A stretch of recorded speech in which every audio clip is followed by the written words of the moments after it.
right, thanks for joining us. So we saw some good basketball here in the Valley right before Christmas break as Battle Mountain High took on Middle Park over in Edwards. Sitting at 1-6 on the season, Battle Mountain boys basketball was looking to turn their year around with a win over Middle Park. Battle Mountain moving the ball after a full court press is applied early in the game by Middle Park. Bo Suman takes the ball to the rack and lays it in for the Huskies' first 2 points of the game. Battle Mountain now back with the ball, and it finds its way to senior Cooper Skidmore, who places it gracefully in the basket for another Huskies 2 points.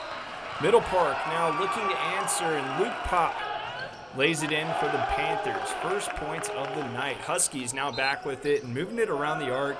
Skidmore will head to the paint, catch the ball in traffic, put it up off the glass for another Huskies 2. The senior making his presence felt early in the game. Battle Mountain back with the ball, heading the other way. Max McFarland will catch this one on the perimeter, shoot the 3-ball, and it's good for the Huskies. Battle Mountain playing some solid organized basketball in front of their home crowd early in the game. Middle Park will hang around though as Joey Gagnon makes the long 2 to give the Panthers 4 points in the game, but Battle Mountain will take flight and on offense as the Huskies find Kits Petrovsky alone in the corner for 3. Charlie Strach on the court, passes, then makes a break for it to the basket where he puts it off the glass for another Huskies 2. Then the Huskies will get a nice mid-range jumper to drop in from Jackson Wansley. Battle Mountain came to play as they show out strong at home against Middle Park. The girls team, they also matched up with Middle Park, and we got those highlights for you as well.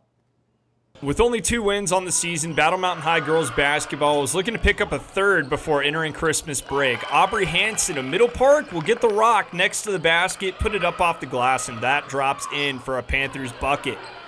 Middle Park now working together, moving the ball around the court. It finds its way to Lily Ragnar, who shoots the jumper from mid-range and knocks it down for the Panthers. Battle Mountain now on the attack. The ball will find its way to Ellie Glendingling, who drops it in smooth as silk for the Huskies. Middle Park now back with the ball. They swing it around the court, but it's picked off by Alessandra Caballero, who banks it in off the glass for the Huskies. Middle Park back with the ball. They'll set up the corner 3 for Ragnar, and she'll knock it down for the Panthers with little trouble. Ashley Rodriguez will help the Huskies out on this drive to the basket, and Glendingling will secure the bucket, and Battle Mountain will escape a close game with Middle Park as they knock off the Panthers 44-43 in Edwards.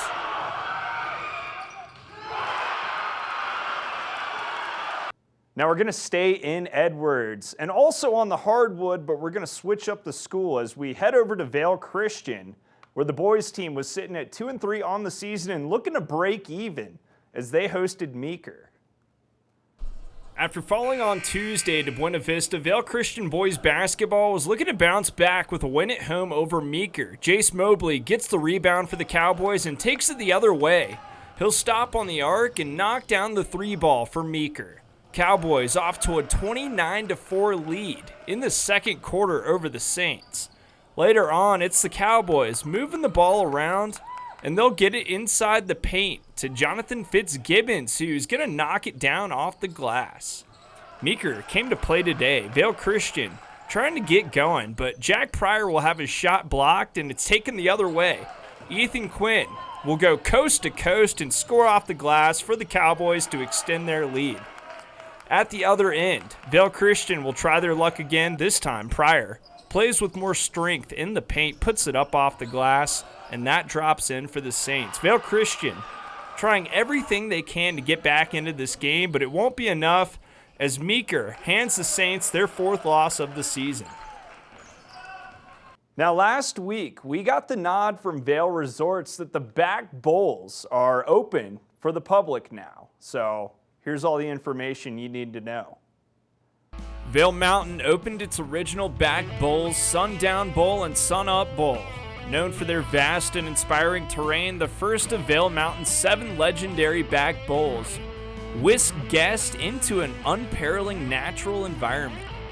Legendary for a reason.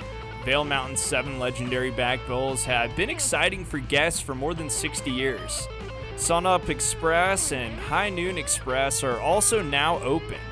Early season conditions with marked and unmarked obstacle exits. We're going to stay on that snow, but switch up the resort as we head over to Keystone, where the world's largest mountaintop snow fort recently opened to the public.